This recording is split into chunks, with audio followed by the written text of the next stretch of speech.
Already मैंने congestion वगैरह के केस में चेस्ट पैक वगैरह कराया है।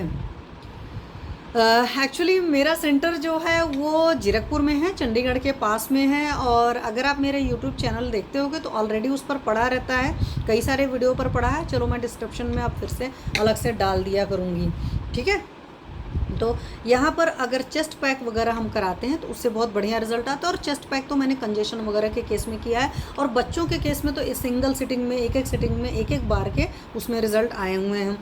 अब एक चिकित्सा और इसमें ज़रूरी होती है, जब दौरा पड़ता है तब क्या कर सकते हो। तो दौरा पड़ने पर सबसे पहले उपवास कराना ज़रूरी होता है, फास्टिंग होना ही होना चाहिए। उस टाइम आप खाना वाना खाने के बारे में भूल जाइए। उसमें गर्म पानी, जो नींबू पानी जो पीना है वो दिन में कई बार आप लेना है, जिससे बहुत जल्दी बहुत ईजिली डिटॉक्सीफाई आपकी बॉडी हो जाए। हॉट फूड बाथ जो है वो बहुत बढ़िया काम करता है। और हॉट फूड बाथ के साथ में आप पहले हॉट फूड बाथ कर लीजिए। हॉट फूड बाथ पर ऑलरेडी एक वीडियो बना करके मैंने डाला हुआ है, आप उसको जाकर देख सकते हैं। हॉट फूड बाथ के मैंने पहले बता दिया है कि बीपी की प्रॉब्लम है तो वहाँ आराम होता है, काफ मसल्स में पेन है तो वहाँ आराम होता है, आपके चेस्ट में कंजेशन है तो वहाँ आराम होता है, आपके नींद की तकलीफ है तो वहाँ पर भी आराम होता है। तो आपके दमा के मरीज को भी हॉट फूड बाथ बहुत अच्छा काम करता है। हॉट फूड बाथ कराने के बाद में नेक की रैप जो होती है, गले की लपेट जो होती है, हमारे नेचुरोपैथी के सब थेरेपीज़ हैं वो सारी चीज़ें कराते हैं। उसके अलावा पेट, छाती और पीठ वगैरह को सेकना वगैरह होता है। इसमें स्टीम बाथ वगैरह, अगर पेशेंट मजबूत होता है तो उसको हम लोग स्टीम बाथ वगैरह भी कराते हैं। और साथ में पेड़ों पर गीले पट्टी जो होती है, लपेट जो होती है, मिट्टी की पट्टी होती है, इस तरह की पट्टियाँ साथ में ज़रूर कराते हैं। और जब लपेट कराई, मिट्टी पट्टी रखाई, उसके कुछ टाइम बाद घंटा 1 घंटा या 1.5 घंटा मैक्सिमम रख सकते हैं, उसके बाद हमें एनीमा देते हैं। तो जब भी एनीमा देता है, एनीमा देने से पहले ये कहते हैं, क्योंकि एक्चुअली क्या होता है कि जब आप पेड़ों पर या लोअर एब्डोमेन पर ये लपेट मिट्टी के लगाते हो या ऐसे नॉर्मली लपेट, तो टॉक्सिक मटेरियल को सक कर लेती है, तो आपकी बॉडी प्योरीफाई हो जाती है। और साथ में एनीमा देते हैं तो जो भी टॉक्सिक मटेरियल बना था बॉडी में वो बहुत इजीली निकल जाता है। तो उसका एक तरीका ये है। अब यहाँ पर शर्त रखना यही है कि जो एनीमा दिया जाएगा ये गुनगुने पानी का दिया जाता है। तो कब्ज वगैरह रहती है तो वहाँ पर अधिकतर गुनगुने पानी का एनीमा देते हैं। धीरे धीरे यहीं पर मैं आपको बता दूं कि एनीमा में फिर बाद में नॉर्मल वाटर पर आ जाते हैं, और नॉर्मल वाटर से फिर थोड़ा सा हल्का ठंडा पानी भी देते हैं, उससे इंटेस्टाइन स्ट्रॉन्ग होती है। लेकिन शुरुआत में चूँकि कब्ज वगैरह है, कचरा निकालना है, तो उस वक्त हम लोग गुनगुने पानी का एनीमा देते हैं। कई बार हम नींबू थोड़ा सा उसमें मिला देते हैं, उस तरह का भी एनीमा होता है। एनीमा पर भी ऑलरेडी मैंने सेशन लेकर रखा है, वो सारी चीज़ें जाकर देख सकते हो।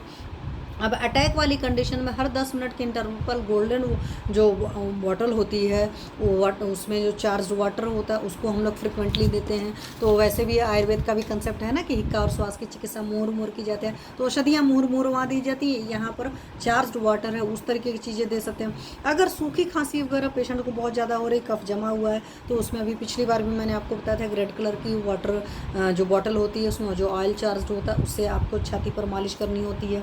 मिट्टी पट्टी जो होती है वो पेड़ू वगैरह पर लगाना होता है, और एनीमा वगैरह लेना होता है। और जिन लोगों को क्रॉनिक दमा के मरीज हैं उन सारे लोग को ये सारे ट्रीटमेंट मिनिमम 3 मंथ तक करने ही करने पड़ते हैं।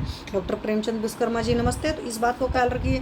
हॉट एंड कोल्ड फोमेंटेशन कराने का, हॉट एंड कोल्ड फोमेंटेशन पर ऑलरेडी सेशन लेकर रखा हुआ है, वो जाकर के वीडियो आप सुन सकते हैं। यहाँ पर जो हॉट एंड कोल्ड फोमेंटेशन है ये गर्म से अंत होगा, इसका मतलब इसमें पहले ठंडा कराएंगे और फिर गर्म कराएंगे। नॉर्मली हॉट एंड कोल्ड फोमेंटेशन में क्या होता है कि हम लोग पहले गर्म कराते हैं फिर ठंडा कराते हैं, गर्म ठंडा लास्ट में ठंडे पर करते हैं। लेकिन दमा के मरीज वाला जो है वो हम गर्म पर जाकर उसको फिनिश करते हैं।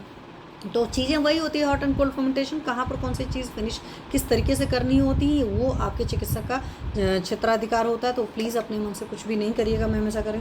रात में भी पेड़ों पर गीली पट्टी लपेट कर सकते हैं, जिससे आपका एब्डोमेन जो है एरिया वो बहुत अच्छे से क्लीन हो जाता है। इस तरह कर सकते हैं। चेस्ट पैक किया ही जा सकता है। महीने में एक बार पूरे बदन पर गीली पट्टी की लपेट की जाती है, गीली चादर की लपेट कराई जाती है, तो उससे होल बॉडी का जो कचरा है वो निकल जाता है।